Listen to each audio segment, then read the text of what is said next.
Hello po! Bagong taon na nga at unang bungad ng taon may unang setup agad tayo.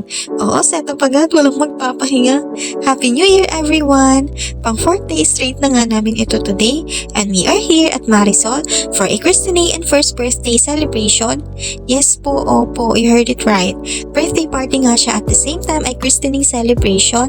Unexpected nga lang ito ang booking na ito nung namalengke kami sa Pampang panghanda para sa New Year din.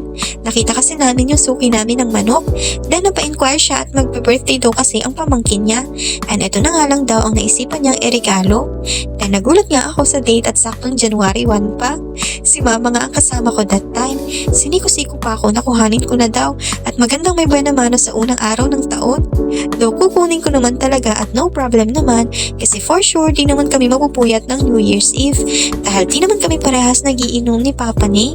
Yes po, opo, good couple kami. Char, natawa lang din ako at the same time sa pagsiko-siko ni Madir Dear. Then ayun, di ba sabi ko di nga kami nagiinom. Pero kagabi napainom kami ng di oras sa bahay nila Papa Nay sa 5 nung napasyal kami. Light alcohol lang naman. Sunmig kay Papa Nay at smear off sa akin. Tig isang bote lang kami. First time ko makainom dun. Kaya ayun mga ante na lasing ang first zone. Naka isang bote lang naman. Super antok ko at di na makatayo after ng isang bote na yun. Tapos nagkamali pa kami ng usap ni client dito. Kasi akala ko ay 11 AM ang setup time. So sabi ko kahit medyo late na kami makakatayo ay carry lang. Kaya lang kagising ko, buti na lang maaga pa din ako nagising. Tumatawag na si client at patwala pa daw kami. Yun pala ay 11 AM ang start. So ayun nga mga day, nagkaripas agad kami ng tayo at prepare at sakay ng gamit. Wala nang ligo-ligo at kumura na kami agad.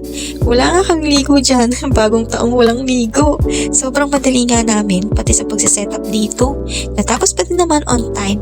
Saktong-sakto lang talaga kadating nila ay nagliligpit na kami.